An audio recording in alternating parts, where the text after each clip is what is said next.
Hello, and welcome to the Hypno Travelers on the Magical Psyche Highway podcast. That's right. Your host and tour guide is Scott Prevett, a healer, hypnotist, and a magician. And your bus driver is Jason Gobelli, also a hypnotist, an entrepreneur, and a spiritual guide. Disclaimer, neither Jason, Scott, or any of our guests here today are licensed professional psychologists or psychiatrists. So please don't make any changes to any medication or treatments that you are currently on based on the conversation that you hear here today.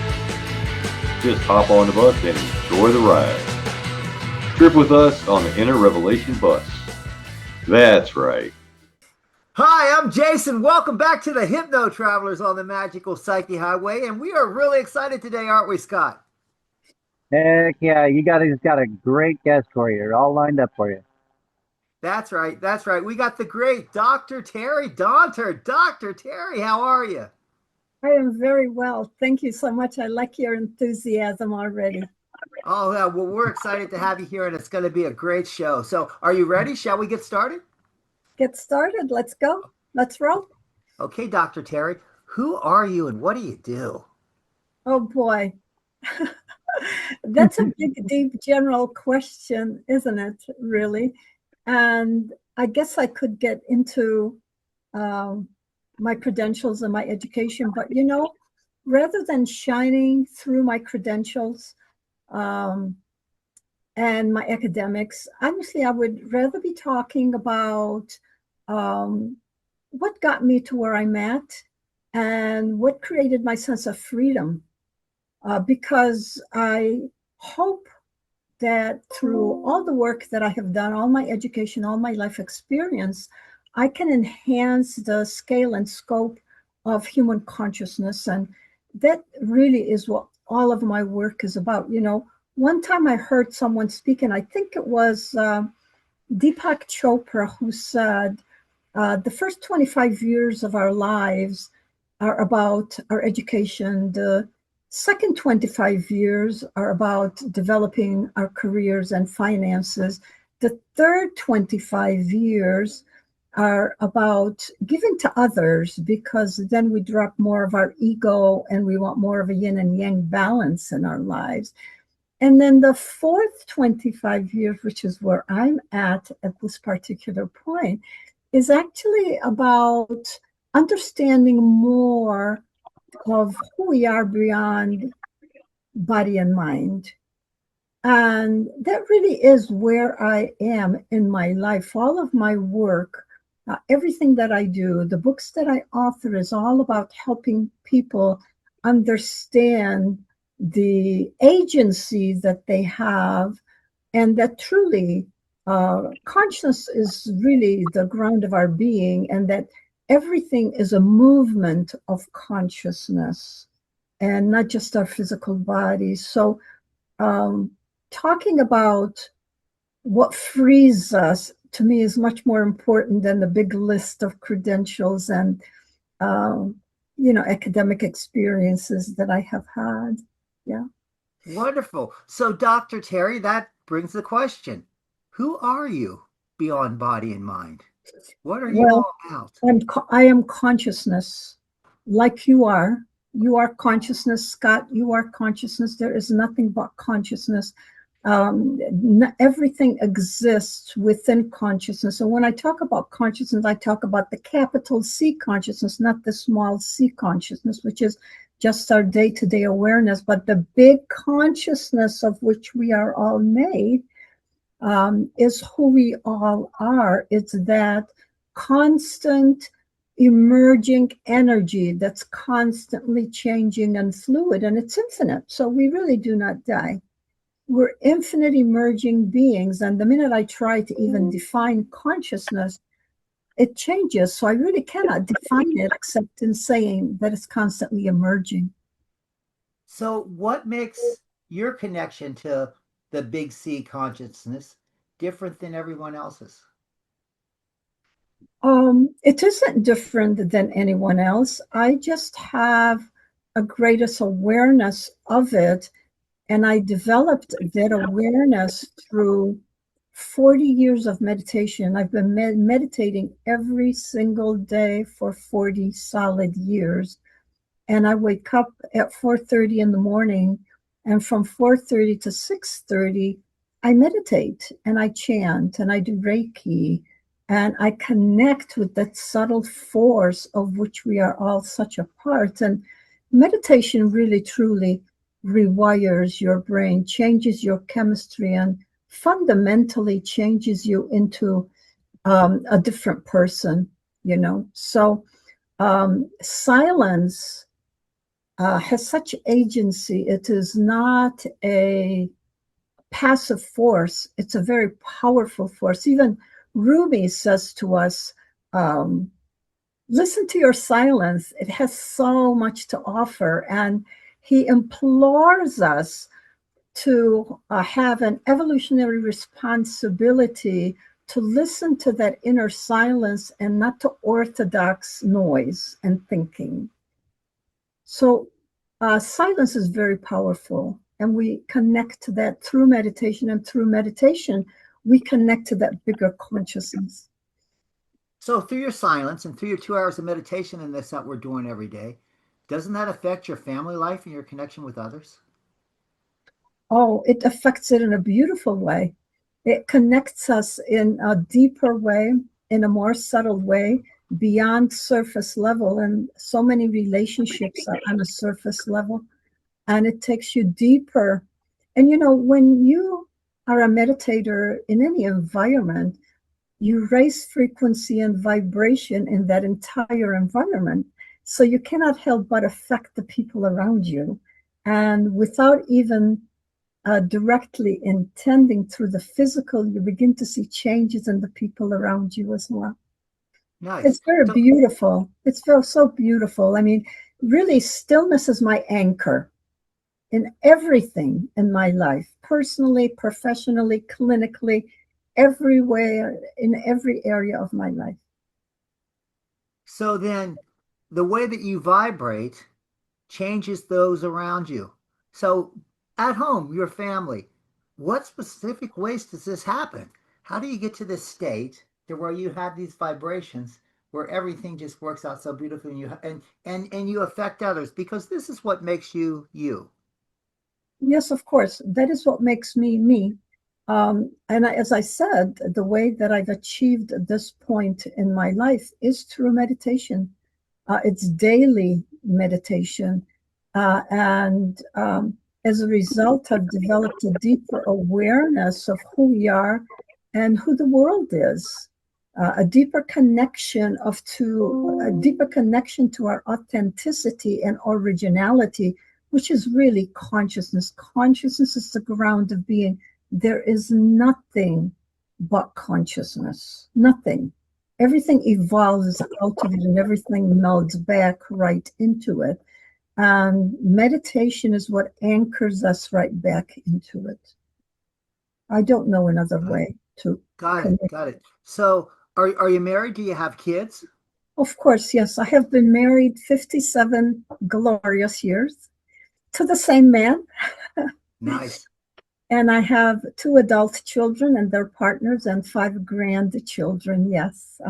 Well, beautiful. Then obviously there's been a point where it doesn't have to, where there's not silence all the time, and things happen, and there's things that happen with this. So with you, how do you use this vibration to help get through some of those difficult situations? Well, I remind myself very much what the Buddha has said to us, that our unhappiness comes from expecting our external environment not to change and to be constant. And the only thing that we can maintain as constant is our inner environment. So as long as I stay grounded within my inner environment, I will understand that this is only temporary, and everything in my external environment is going to change again and again and again and again, because it's the nature of our physical environment to change. But in our inner environment, as we tap into our authentic and original self, which is consciousness. I keep reminding your audience of that. That's always the same. The same in the sense that it's infinite, but it's the same in the sense that it's grounded. Yes, I get it. Well, I don't know about you, but I can be aware of the fact that sometimes my kid will get on my nerves. And sometimes it makes it a little more difficult. So at this point, do you just remain silent and go to your No, room and meditate, or do you need to do something physically to help make the difference and express how you feel and get this out? I take meditation breaths. And, I have been in clinical practice 40 years. And I'm going to link back to what you said, and that every time that a client walks into my office, I always remind myself, why is consciousness appearing to me in this physical body? So to me, that child who is annoying me is just consciousness in a different way. So what I ask myself is this: no matter how grave a situation is, what is the lesson in there for me? Why am I drawing that to myself? I'm not saying it's easy. I'm just saying it's necessary. Nice. So I ask myself, what is the lesson for me in this, that I've drawn this bratty child in front of me at this moment? Well, it seems like you have a lot of experience here and things that you've went through. My question is to you then, when did you have that aha moment where it all Um, came together? What was that like? You know, I've had a lot of aha moments. I was trained, first of all, in very conventional healing methods, and I found so many gaps in those conventional healing methods that I had to do a lot of deep exploration on my own through a lot of personal experiences. But I can honestly say that one of the most profound experiences I have had, and I'll be talking about this in my TEDx talk, as a matter of fact, that's coming up for us, is an experience I had with the light world. And that was profound, when my body literally turned to light. And at that moment, I really learned that tragically, our life is a fiction, Jason and Scott. That the life that we live truly is a fiction, that there is so much greater and deeper in us, and that we are basically living the story of the orthodox systems who have their own agenda, which differs from that of our spiritual goals. Nice. Well, Dr. Teri, with all this experience and you've had these things, who were your mentors? Who helped you be who you are? Who were your mentors and some of the people that you look up to? Well, I can honestly say to you, I'm a ravenous reader, so I've read a lot. I've read Khalil Gibran. I read many of the Islamic masters. I've read many of the Indian masters. I've gone to India twice to speak at the Institute of Neurology by their invitation. But one spiritual master that has truly had a profound effect on my life was, and has been, Paramahansa Yogananda. And he authored the book Autobiography of Yogi. If anybody would ever ask me, what is the one book out of all the books you have read that you would recommend I read? And that would be the Autobiography of Yogi by Paramahansa Yogananda, because I read that way back in the mid-90s, and it turned my life upside down, because Paramahansa truly shows us who we are as spiritual beings. And at that moment that I read that book, and I read it and I read it and I read it, and I wept and I wept and I wept through it as well. I kept then making deeper inquiries, because Jason and Scott, we go through life really rarely asking, why do I believe what I believe? Is it really coming from me, or is it coming from society that conditions us? We're born human, but we're conditioned by narrative, right? Yeah.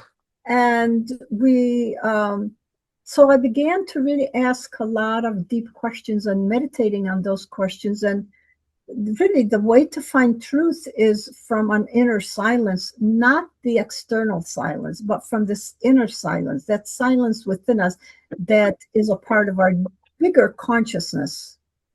Yeah. Nice. Nice. Well, now, Dr. Teri, it's time for me to step aside and let our tour guides come on up here. And you know, the bus driver stepping down. Come on, Scott, what do you got? Dr. Terry, what would you suggest people starting out just trying to find their self? What would you suggest for them to do to start finding their silence? To actually sit in 5 minutes of silence on a daily basis. Just sit. Just listen to your breath. Focus on your breath, and that breath that comes from your belly and not from your upper diaphragm, but low below in your belly. And to just focus on the breath in just total inner silence. 5 minutes, and then continue to expand from that. And it begins to happen very naturally. The only problem I have with meditation is I would like to never leave it, because it is such a profound experience, actually, for me. Yeah. You cannot find yourself from the outside in, Scott, because there are too many voices telling you different things. But meditation, that stillness, separates the noise from your inner voice. Yeah. How would you suggest people create a system where they can get and listen to their inner voice and block out that external narrative that others are trying to give us? Well, I often recommend that the best time to take that 5 minutes to maybe 20 minutes of stillness and silence is first thing in the morning, before you ever get out of your bedroom, because as meditation relaxes you, it also energizes you and raises your vibration and frequency, so you have that energy to pull on the rest of your day. However, when I had little children and they were still going to elementary school and high school, I didn't have the luxury of that time in the morning. So I would do it once I put them on the bus and they were off to school, and 9:30 was the time for me to do it. So any time that works for you is the best time for you, really. I like to meditate early in the morning. As I mentioned, I wake up 4:30 in the morning, and that's when I meditate. That's also the time that the endocrine system is taking itself into balance. So you help balance the endocrine system, which is really 80% of our entire being, right? So you're helping yourself, not spiritually and consciously, but also physiologically as well. Well, I can imagine when you're getting ready for school and everything with the kids, it's not a very good time for silence. That's exactly right. So I would do it after I've put the breakfast dishes away and cleaned the kitchen, because I like cleanliness. And then about 9:30, I would sit and I would be quiet and spend. And that's how it started for me, is during those times. But now, as my kids are grown and my husband and I have the house to our own, we're both early risers. So I just meditate first thing in the morning. But mostly we just need to stop outsourcing ourselves, stop outsourcing our thinking, stop outsourcing our spirituality, right? So let's talk about your books and maybe even some of the limitations of the traditional methods that you've used in the past. Well, the conventional methods, because the traditional methods is where we are going. It's today's conventional methods that are just not working. Even in medicine, quite honestly, they're not working, because basically they have two methods of healing, and that's medication and surgery. And there are so many other ways that the body can heal beyond just using medication. And meditation is one of them, that we can heal our body from the inside out. And so, yes, the book that I just recently authored, which is The Quantum Life, There is a Better Way to Live, which I call my magnum opus, really. And literary reviewers of the book have called me a whistleblower, a spiritual whistleblower, because I'm unwilling to stay in my assigned lane. That's it. And I call orthodoxy, and I'm not light on orthodoxy in the book at all, because I believe that it deliberately keeps us small. And we are such incredible human spirits. We're sacred, we're divine, we're electromagnetic, we're quantum, and we've allowed orthodoxy to strip us of all of that divinity. And even science has now created a structure that connects us to what consciousness has intuited forever, basically. So we need to create that inner revolution, not outer, but inner revolution. It has to start from the inside out, because everything begins from inside of us. There's no there. Scott, any other questions? Dr. Teri, how do our viewers get in touch with you? I'm sorry, I didn't hear your question. How do our viewers get a hold of you? How do they get in contact with you? Well, they can find me on Facebook and private message me, and I'm under Dr. Teri Quantum Creators. They can email to me, and I'm really very good at responding to emails, and my email is dr for Dr. MT Daunter @gmail.com. So those are two ways that your audience can contact me and reach me. Do you have a website? I did, but I am such a techno dork that when I received an email about domain and needing to pay for a domain, I didn't know what that was, and I didn't respond to it. So my website was canceled, and I'd love to find someone to help me build a beautiful website. So if you ever know of someone, let me know, will you? There you go. There you go. Well, is that the Quantum Life? Is that your only book, or do you have other books as well? I authored a book way back in the mid-90s, and it was entitled The Spiritual Dance of Life, Where Two Worlds Meet. And I also contributed a very substantial chapter in a book entitled Wake Up to Miracles with Joe Dispenza. And actually even, I always forget. Well, it doesn't matter. Anyway, two books that I authored and one in which I contributed, and I've written a lot of articles. So if someone Googles my name, they're going to find me all over the place. So wonderful, wonderful. Well, thank you for this opportunity to talk with your audience. I appreciate it so much. Oh, it's been a pleasure. It's been a pleasure. Scott, do you have anything else? Thank you so much for taking time out and coming and visiting with us and sharing with us what you do. We appreciate it. It's my pleasure. My pleasure to continue to share my message to hopefully expand the scope of human consciousness. So thank you. Dr. Teri, we're not through with you yet. Oh, okay. we have the big question. Okay. What are the words of wisdom that you want to leave our viewers with? Oh, my goodness gracious. Consciousness is the ground of being. Trust me when I say to you, there is nothing but consciousness. Everything moves through consciousness, and nothing outside of it exists. Those are my words of wisdom. Those are the words that, if you reflect on them, will create the clarity and the scope and the scale that is so essential for us to live into our greatness and our divinity. Nice. Nice. Thank you, Dr. Teri. It's certainly been a pleasure. And for our viewers out there, we're glad that you're here too. We hope you've enjoyed the show. We hope you like us. Please follow us, give us the thumbs up, subscribe. If you think we're great, share it with your friends. If you think I we're will. assholes, we don't care. Just give us a thumbs down. We hope to see you next week, though. So thanks for coming. Wow, what a trip.